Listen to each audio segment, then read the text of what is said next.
Thank you, Mr. Chairman, and thank you for being here. I had a couple questions for the panel.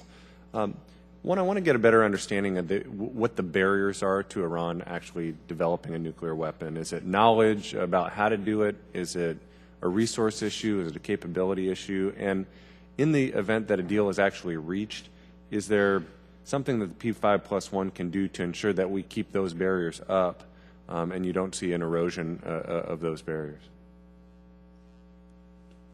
Well, I guess what I would say is, as I mentioned, there are three elements to a nuclear weapons program. You've got the fuel fabrication, where there is no great challenge before Iran on that side except just doing it. They could produce highly enriched uranium to weapons grade with the technology they have now and with the knowledge they have now. As far as I know, the danger would be detection. The danger would be if they chose to do that, what reaction would that prompt from Israel or from the United States in terms of a military response?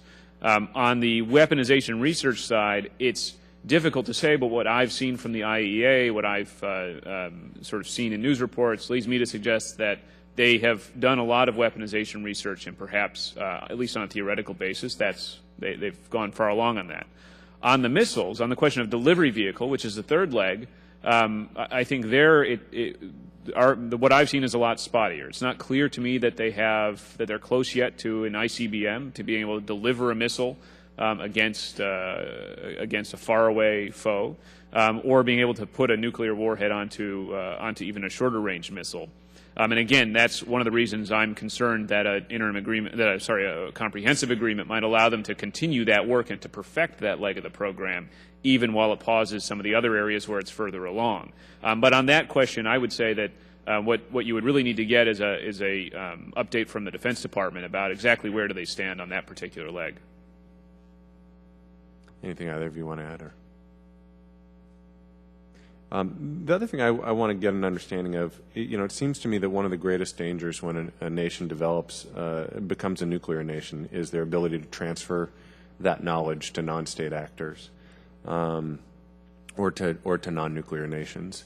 As part of this conversation, is there anything that can be done to limit Iran's ability to transfer whatever knowledge they have to non-nuclear states or to non-state actors?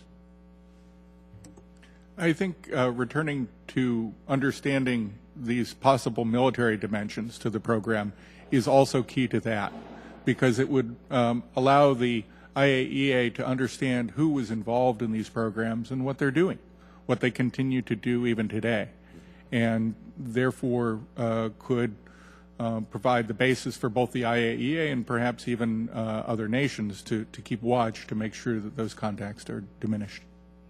I think there's some good news here that every country that's developed a nuclear weapon, with the exception of Mr. A.Q. Khan in Pakistan, has had two imperatives on its plate. One is to make sure no other country or organization ever gets a nuclear weapon, and putting nuclear weapons in the hands of terrorists, particularly when, should those be exploded, there are pretty good telltales as to where that particular weapon came from, is a very dangerous enterprise. And so the deterrence goes to the fabricator in some ways.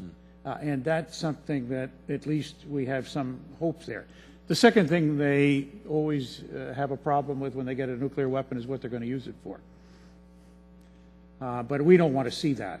And here I think it's extremely important that the major effort now being made is to prevent them from getting a weapon, and if that should fail through not getting an agreement, which I think is a very important part of this, then we do face, as I said earlier in my testimony, the question of whether we have a war or an Iranian nuclear weapon. I think that those two outcomes, with the failure of a negotiated effort or the failure of a combination of sanctions and negotiated effort, are things we ought to keep crystal clear in our mind.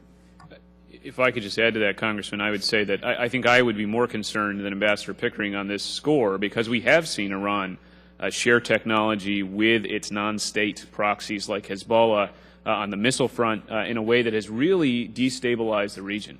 Most of the technology that Hezbollah has, that it has actually deployed in the field, in combat, as far as I know, it's obtained from Iran. based on earlier Iranian advances. And I think it's actually more common than Ambassador Pickering suggested that nuclear states do end up sharing nuclear technology with others. Thank you. Thank you, Mr. Chairman. I yield back.